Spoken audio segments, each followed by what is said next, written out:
I need you. I need you. Yeah, I need you.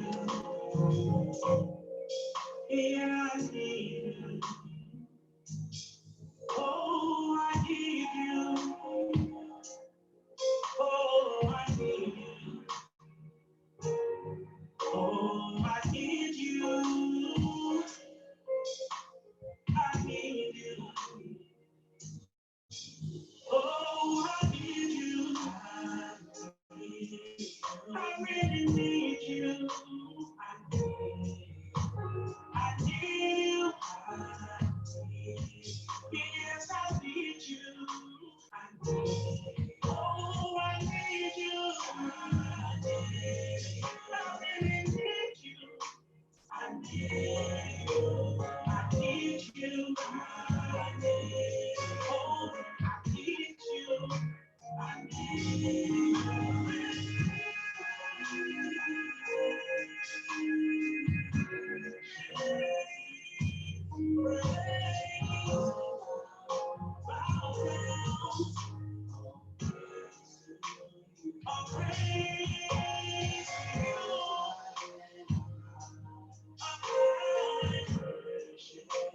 to worship you.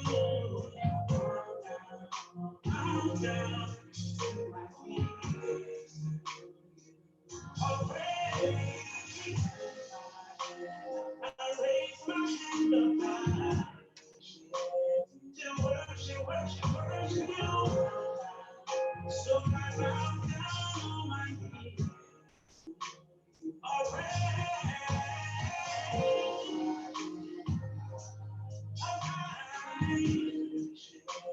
to worship you.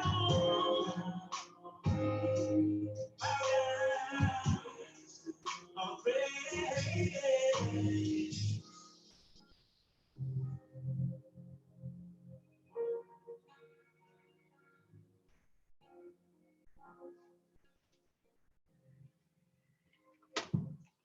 Mic check 1 2 1 2.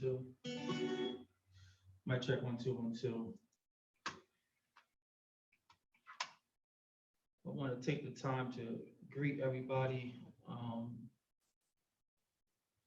live on Facebook and those who will come to see this broadcast. I want to greet you all properly. Shabbat Shalom, Shabbat Shalom.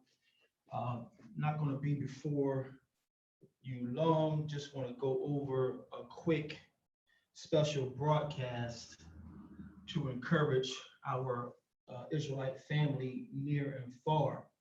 So Shabbat Shalom, Shabbat Shalom to each and every one of you.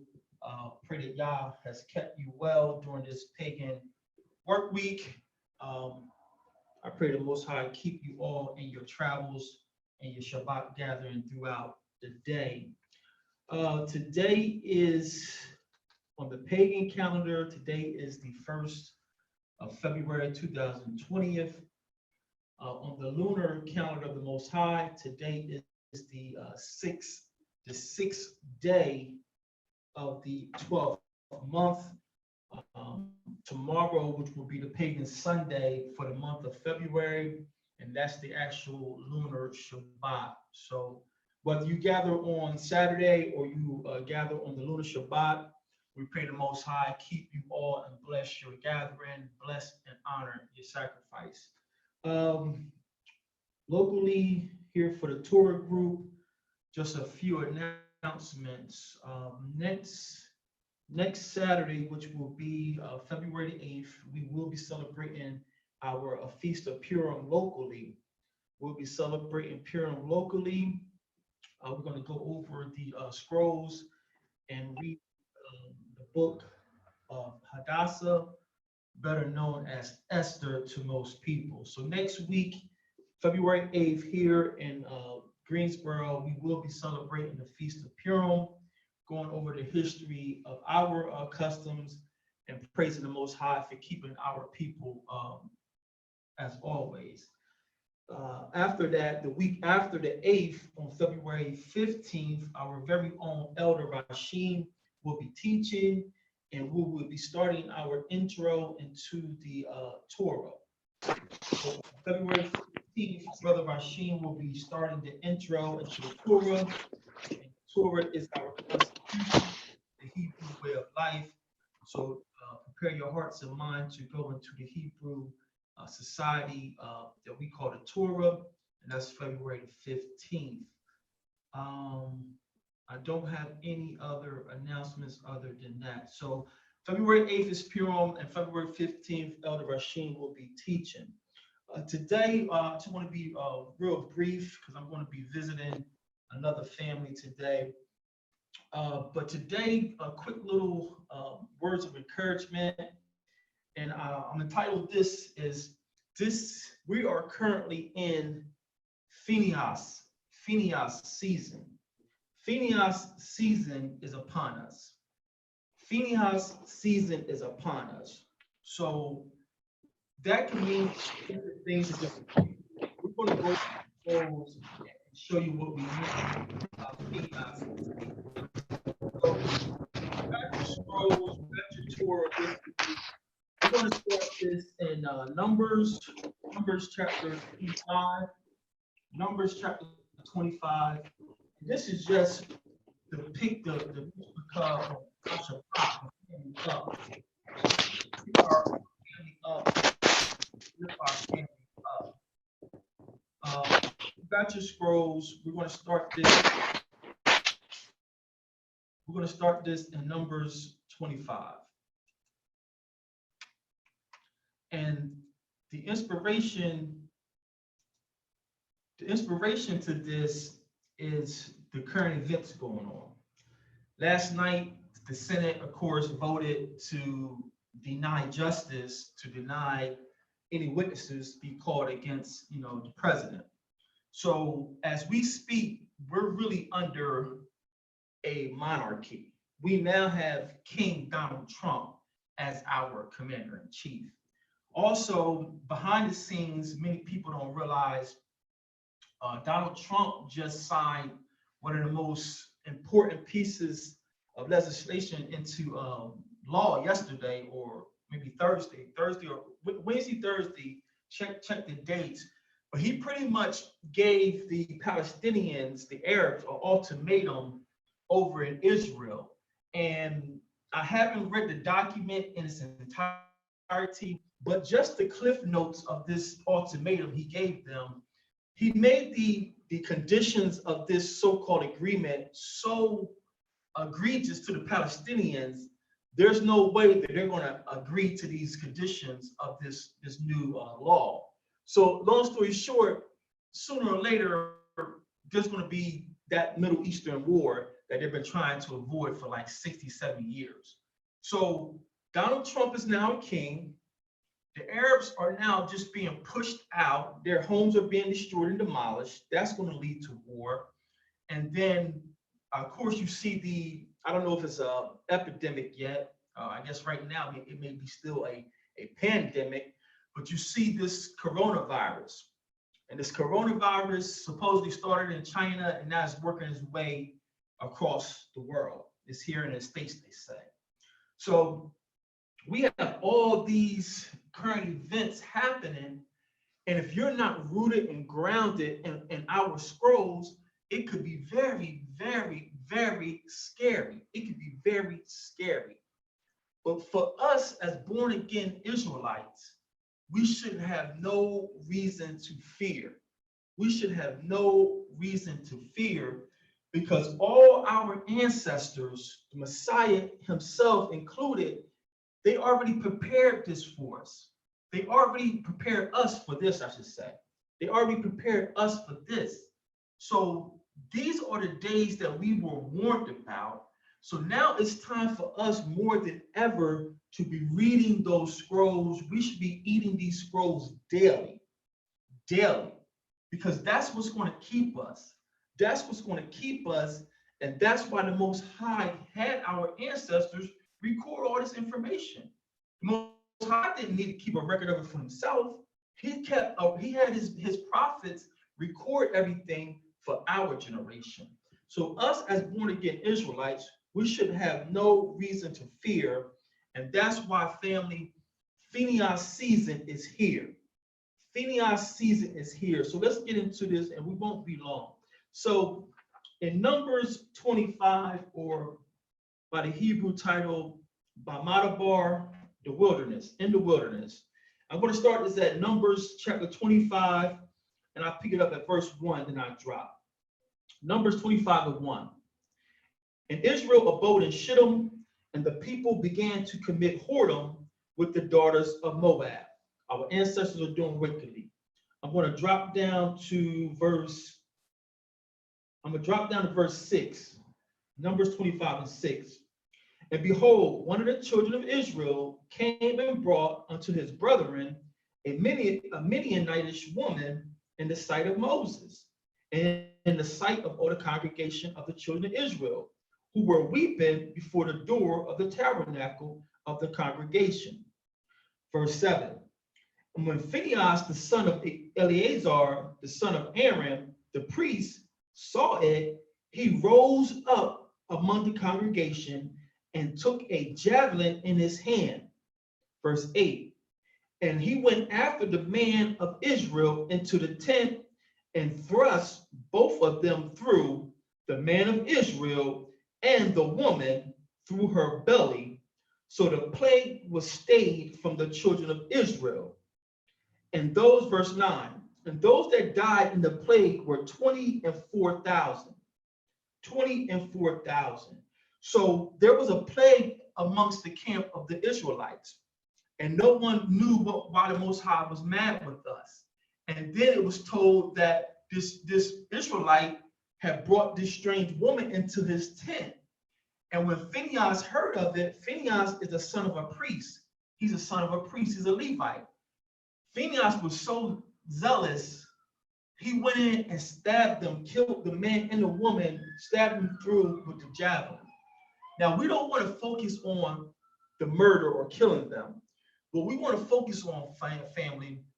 Phinehas was so zealous to protect our nation. He was so zealous to keep the law of the Most High that he was willing to do anything that was separating us, the nation of Israel, from the Most High. And that's where we are right now, family. It is Phinehas' season. You have to be willing to separate yourself from anything, anyone, any place that's separating you from the Most High. So whatever your Phinehas dilemma may be, if it's a job is weighing you down, well, don't just up and quit the job, but look for another job. Do you really need to be making that pay wage to survive? Maybe you could reduce your standard of living and get a job that's less taxing on your physical and mental. Because if your physical and mental break down, what good is a dollar? If your Phinehas is a man or a woman that's just dedicated, determined to live a sinful life, you have to separate yourself from that. If your Phinehas is doubt and fear, you got to separate yourself from that.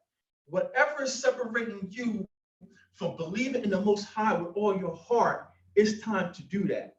And we have multiple witnesses in our scrolls to build our encouragement up. So let's just go through some examples in our nation real quick to build our faith up. And I want to use it's a saying that I learned in Christianity. And again, for the Torah group locally, you hear me say all the time, not everything we learned inside the church was wrong. Not everything we learned inside the church was wrong. So you shouldn't throw the baby out with the bathwater. So one of the sayings I learned inside the church was, fear is negative faith. Fear is negative faith. So when you're fearful of what these nations are doing, you're fearful that Trump then empowered the Jewish nation. You're fearing of these plagues that's hitting. You're fearing of the earthquakes that's coming. What you're telling the Most High is, you don't believe in me. You don't have faith in me. Because the Most High has promised us, his chosen people, that if you return to me with all your heart, and I will return to you, and I will save you. and I will put these plagues upon your enemies. That's Deuteronomy chapter 30. So fear is negative faith. So let's go to Matthew chapter 24, and we'll pick it up at verse 3. Matthew 24 and verse 3.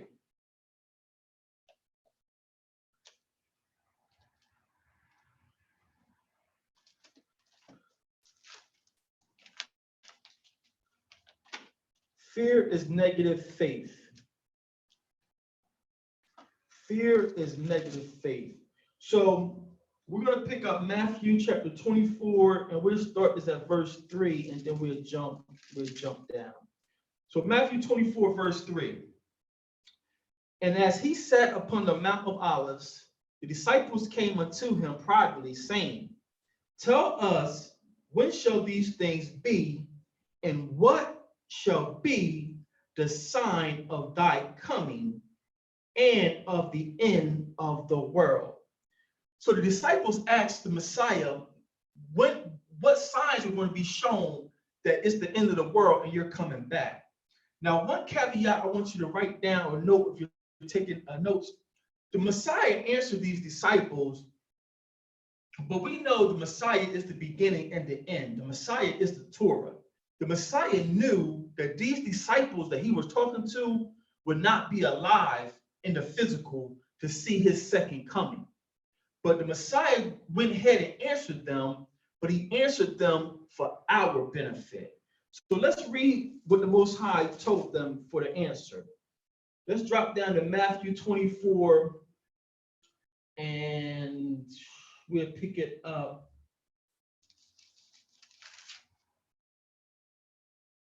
at verse 6. No, I pick it up at verse 5. So let's pick it up at Matthew 24 and 5. For many shall come in my name and say, I am Christ, and shall deceive many. We touched on this so many times before. I remember as a kid thinking that we're going to start to see many people say that I am Christ, or then being a Christian, I am Jesus, I am Jesus. But here in the Hebrew, we now know that when Yeshua says many shall come in my name, he didn't mean people are going to physically start to say that they are the Messiah or Yeshua, but coming in his name is coming in his fame, coming in his renown. So all these prosperity preachers who say they need these G4 jets to do the work of the Messiah, they're coming in the name of Christ. All these Catholic priests, they're coming in the name or in the fame of Christ, and they have deceived many. Verse 6, and ye shall hear of wars, rumors of wars. See that ye be not troubled, for all these things must come to pass, but the end is not yet. For nation shall rise against nation, and kingdom against kingdom.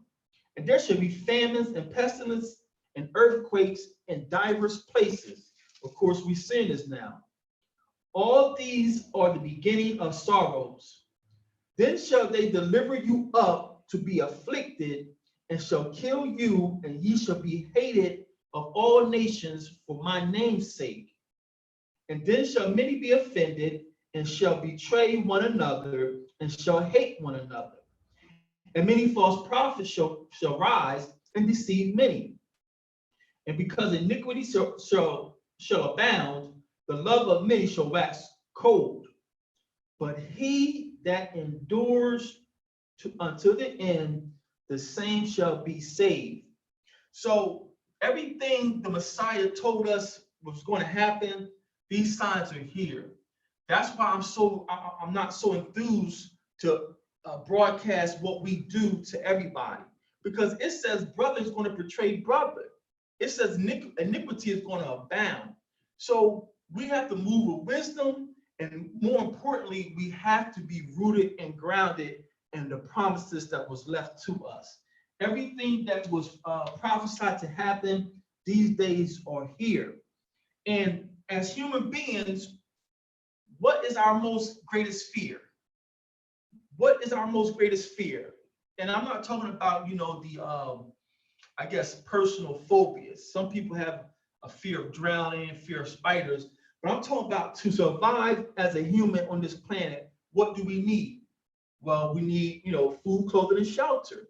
Messiah says, as long as you have food, clothing, and shelter, it is enough. Be grateful. But they're going to throw us in prison. So what? We got a faithful elder who exhibited amanah. Remember, the word amanah in the Hebrew is not based on this Greco-Roman philosophy doctrine. Faith in the Hebrew is amanah.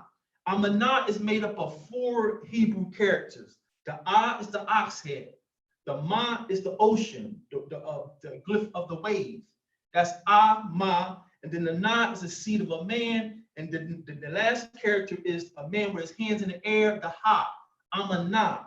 When you research and do the research, Amanah is holding on to what is firm, what's been established. We're holding on to things that already been established. So if they throw us in prison, so what? Paul was in prison. And Paul was so righteous, the angels came and broke his shackles.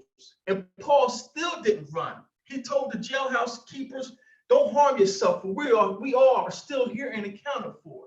So if they throw us in prison, so what? We got an example of Amanah. Hunger. If all the food run out, we got an example with Elijah.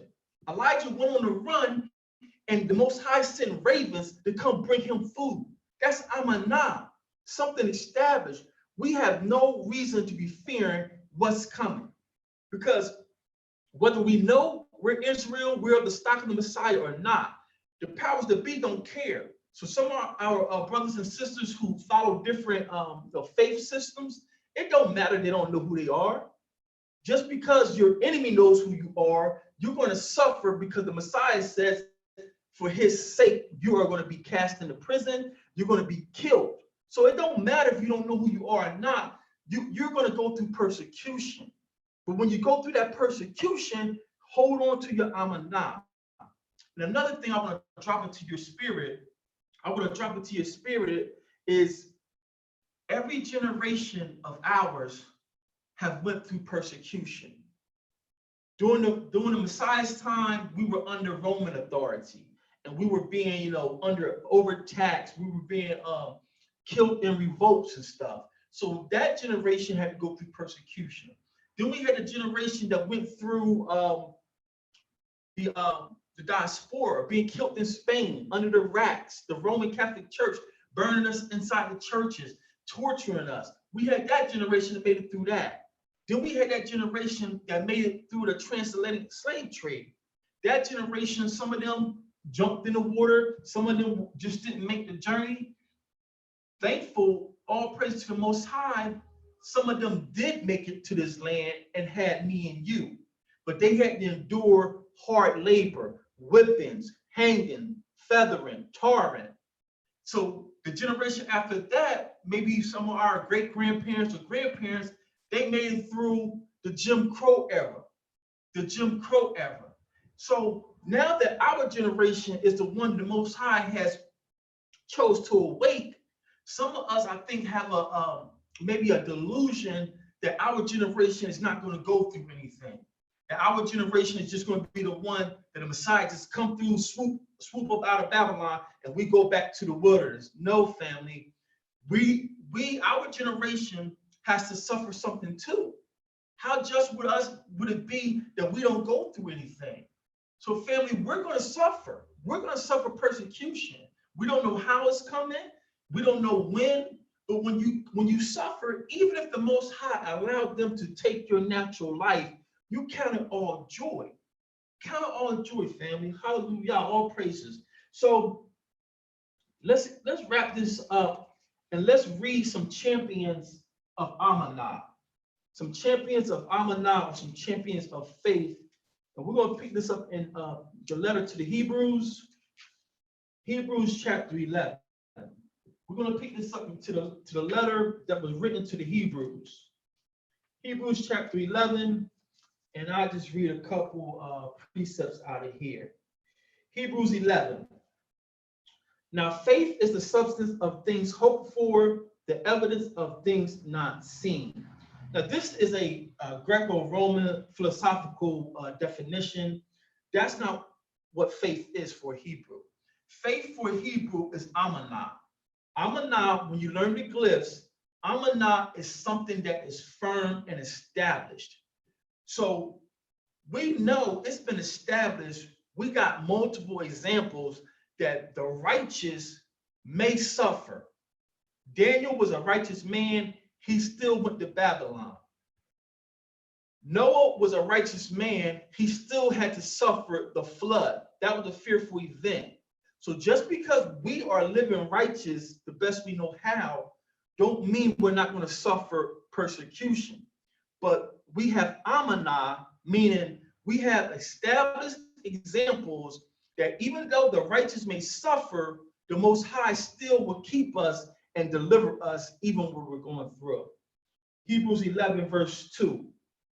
For by it the elders obtained a good report. Through faith, we understand that the worlds were framed by the word of Yah, so that the things which are seen were not made of things which do appear. By faith, Abel offered unto Yah a more excellent sacrifice than Cain, by which he obtained witness that he was righteous, Yah testifying of his gifts. And by it he being dead yet speaks. How was Abel offered to Abel? How was Abel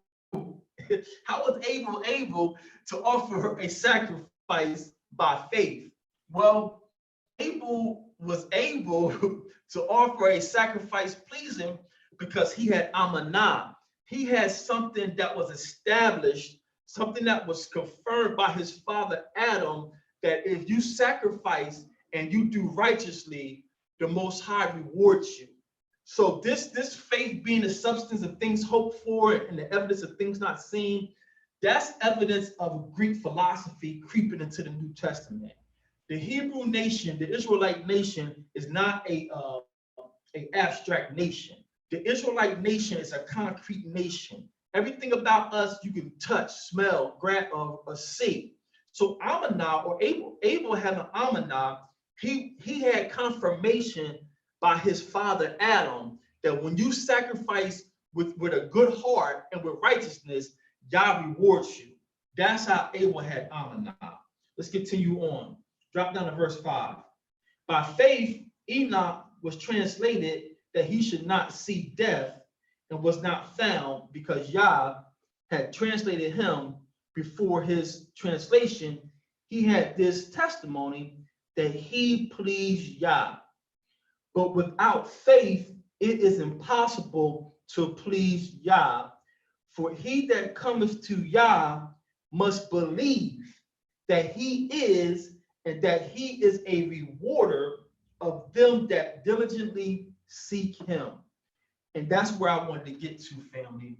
Without faith, without amanah, it's impossible to get the Most High to move. Without amanah, it's impossible to get him to move on your behalf. You have to come to him as a babe. When a baby holds up his arms to his parents, that baby got all confidence that their mom or dad is going to pick them up, because they seen it demonstrated. They learned what that means when they raise their hands up. They know that their parent, mom or dad, is going to pick them up. That's amanah. That's something that's firm. That's something established. That's what the Most High want us to do, family. Persecution, famine, job loss, family abandoning you, people coming in, leaving, people sowing discord, people sowing confusion. Oh, I don't know about that. But they did a bit of research to show you nothing different. But they can tell you they don't know about that. That's the spirit of confusion. And it's not unlike the Christian church. Some people are coming into this and they're expecting it to be something spectacular. But everything that you was going through inside the Christian church, family, is inside this Hebrew awakening. You got naysayers, you got doubters, you got people bouncing around, listening to that one, listening to this one, not verifying nothing, but going with who they like the best, or who has the lights, camera, and action. And you have to be rooted and grounded in your individuality, that I'm going to seek Yah myself. I'm going to research and touch everything myself. You can't be living, you know how they say, living vicariously through another person. This don't work like that. You have to get with Yah one-on-one. And contrary to popular belief, inside Christianity, it don't take a whole bunch of fancy $20 words to get Yah attention. Yah is moved with a contrite heart. Father, help me. Father, help my. There's no use in pretending that you're not having second thoughts and you're not worried. The Most High knows it. Just a simple, Father, by the blood of Yeshua, help my unbelief. I pray it constantly. Father, give me the strength. But you got to be zero. You have to have tunnel vision. Like the horses, when they race, they put those blinders on. You got to be so focused. I don't care who leaves. I don't care who falls. I don't care who dies. I don't care who turns back. I'm going forward. It's like when we read last week when, the Messiah asked the disciples, will you leave me too? Peter says, where else are we going to go? You have eternal life. That's where you have to get to in your walk. And it's going to come with, you have to be wrapped up eating these scrolls daily. Listening to it in your car, reading it by the table side, bedside. You have to get these scrolls ingrained in you, so when all that 2,000 pounds of pressure of doubt come in and fear, oh my God, IBM shut down. Oh my God, Coca-Cola went bankrupt. Oh my God, 50 people died in China. You have to be so rooted and grounded in my Yah says he'll protect me. My Yah says when I return to his law, statutes, commandment, he's going to heal me. My Yah says that's our reply for every news story, for every piece of false doctrine. My reply is, but my Yah says. And we stand on the blood of our King Yeshua, and we live by these laws, statutes, commandments. And I'm just fool enough to believe that Yah will deliver us. All praises. So I promise not to be long. I'm going to keep my word. We're going to wrap this up with Romans chapter 8. Romans chapter 8. It is Phinehas season. It is Phinehas season. It's time to separate yourself from everything that's hindering your relationship and your trust in the Most High. It's Phinehas season, family. We're not involved in fairy tales. It's very, I know for me, it's very, I get excited. I get excited to see the gatherings. I get excited for the feast days. I get excited wearing the garments. I get excited learning the Hebrew language and the Hebrew customs. But it's bigger than that, family. We, especially those who have taken up the mantle to teach and to lead, we got to prepare our families to be strong, to be rooted and grounded. I don't care what the neighbor did. I don't care what happened in the neighbor house. Our Father is so loving to us because of the sacrifice of Yeshua. The Most High can cause a tornado to come tear up your whole neighborhood. Every house in your neighborhood is flattened, and your house is the only one standing, looking cleaner than it was before the storm. And the news reporter is standing out like, we don't know why, but this is the only house left standing in a 2-mile radius. And guess what, Masha Pop? That's your opportunity to get in front of that camera and witness to the world who we are and who our Father is, who our King is. We believe in the Most High. We accept Yeshua as our Savior, and his law, statutes, commandments have kept our home. That's where we're coming to, family. Hallelujah. So let me keep myself calm. This truth is like fire. This truth is like fire shut up in my bones. So we're going to end this, and this was one of my favorite passages, even when I was even when I was a Christian, this was one of my favorites. And this is Romans chapter 8. Romans chapter 8.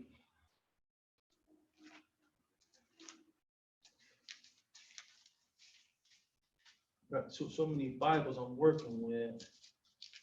All right, Romans 8, and we're going to end this with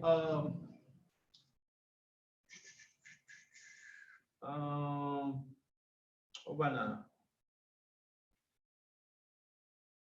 All right, you know what? We're going to finish this with Romans 8, and we're going to start at verse 18. Romans 8 and 18. And for my people out there who haven't studied the New Testament in depth, all Paul's letters were written to Israelites. All Paul's letters was written to scattered Hebrews in the diaspora. And real quick, it's just a teacher in me. Let's go back over to Romans chapter 2. Let's go to Romans chapter 2. And this epistle was written to the so-called Romans, but these are not Italians. These are Israelites. These are Hebrews who were living in Rome. And let's get the evidence of this. Let's get Romans chapter 2 and verse 17. Romans chapter 2, verse 17, and Paul says, "Behold, thou art called a Jew, and rest in the law, and make thy boast of the Most High." Paul would not call an Italian a Jew. Paul would not call an Italian a Jew. It's blasphemy. Well, how do you know it's blasphemy, Obadiah? Well, the Messiah told me. The Messiah told us in Revelation chapter 2, verse 9. It's blasphemy for anyone to call themselves a Jew who is not. And this wasn't talking about spiritual conversion. This was talking about anyone who's claiming the stock of Jacob from the tribe of Judah who was not from that stock. Is blasphemy. Every Israelite is not a Jew. We got 12 tribes. So every Hebrew is not an Israelite, and every Israelite is not a Jew. But this letter is not written to Christians. This letter is not written to Italians. This letter is written to scattered Israelites. More to come on that at a later date. Let's wrap this up. Romans 8 and 18. Romans 8 and 18. And Paul says, "For I reckon that the sufferings of this present time are not worthy to be compared with the glory which shall be revealed in us. For the earnest expectation of the creature waits for the manifestation of the sons of the Most High. For the creature was made subject to vanity, not willingly, but by the reason of him who has subjected the same in hope." Verse 21. "Because the creature itself also shall be delivered from the bondage of corruption into the glorious liberty of the children of the Most High.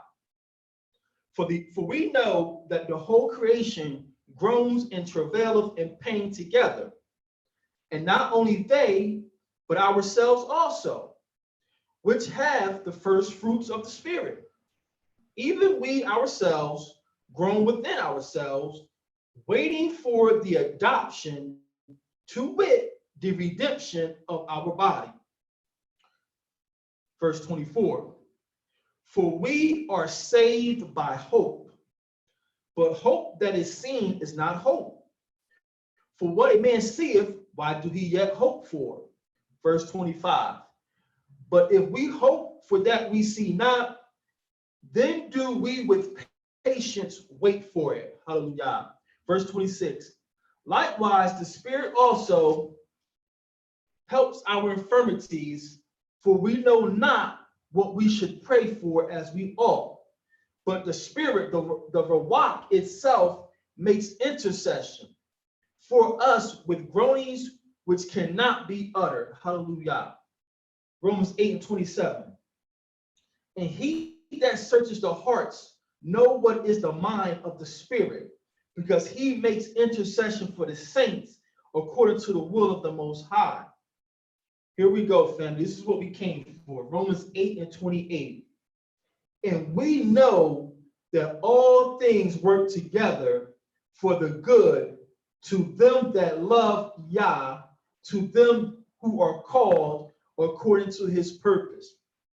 We know that all things work together for our good.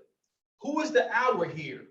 Well, we just verified in Romans 2 and 17, or Romans 2 and 9, I believe, that Paul is writing to Israelites. So this letter, these things working together for our good is the nation of Israel. Then he puts a condition on it. Everything works together for our good for them that love the Most High. According to the book, according to the Messiah, how can one confirm and how can one show that he loves the Most High? Messiah said it, keep my commandments. If you love me, keep my commandments. I think that's John 14.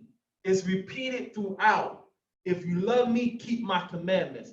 He that says he knows God and keeps his commandment and does not keep the commandment is a liar.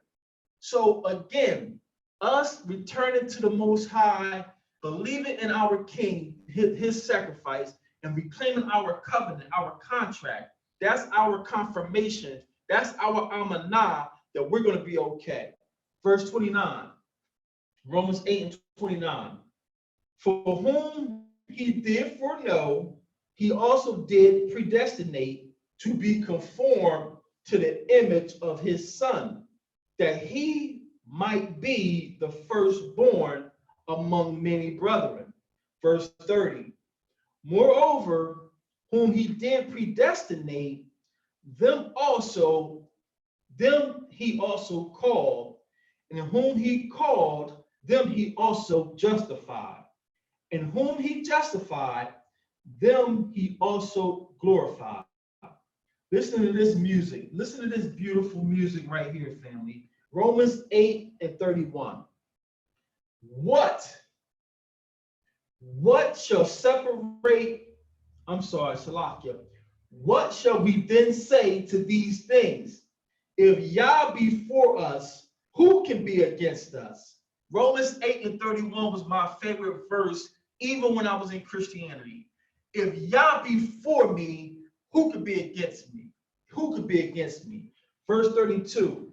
He that spared not his own son, but delivered him up for us all, how shall he not with him also freely give us all things? Family, I want to pause here. I often use this example. If a couple was barren and me and my wife loved that couple so much, we go ahead and give this couple our only son that me and her ever birthed. We said, you know what? Our joy will be filled if you take our son and raise our son like your own. This is the only son me and my wife had together. Would that couple be afraid, or should that couple be afraid to come ask us for a loaf of bread of $5? If we gave that couple our only son to raise as their own, that couple shouldn't have any fear, any apprehension whatsoever come and ask for something else. That's what Paul is saying here. The Most High spared not his only son that we, the nation of Israel, could be redeemed and restored to our rightful position. So if the Most High gave up his only begotten son and let him go through all of that persecution, why do we come before him with hesitation? Father, show me my gifts. Father, show me what job I should be applying for. Father, show me what business I should start. Father, show me. He will give you everything, not just the big, cinematic happenings that we look for. He will give you the little things. Your keys are over here. Write this letter or apply for this job. He will give us all things freely because he gave us his son. All praise to our Father. Verse 32. He that spared not his own son, but delivered him up for us all, how shall he not with him also freely give us all things? Verse 33. Who shall lay anything to the charge of the Most High's elect. It is Yah that justifies. Verse 34. Who is he that condemns? It is Messiah that died, yea, rather that is risen again, who is even at the right hand of the Most High, who also makes intercession for us. Verse 35, family, is why we came here. Romans 8 and 35. Who shall separate us from the love of Hamashiach? Shall tribulation or distress or persecution or famine or nakedness or peril or sword? Which one of these items is going to be your divider? It's Phinehas season. It is Phinehas season. Whatever is plaguing you, it's time to put it to rest. It's time to make that separation. If you have a naysayer sowing doubt in your ear, it's time to separate from that person. If you have someone who is just refusing to walk the ways of the Most High, and they're doing it so disruptive to your life, it's time to separate from them. If you got fear and angst, it's time to separate from that and get into our scrolls. Read the prophets daily. Hallelujah.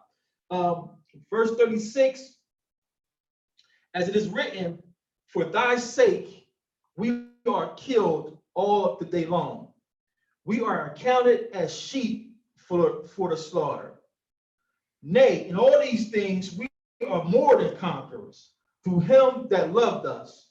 Verse 38, for I'm persuaded that neither death nor life, nor angels, nor principalities, nor powers, nor things present, nor things to come, nor height, nor depth, nor any other creature shall be able to separate us from the love of the Most High, which is in Hamashiach Yeshua, our Master.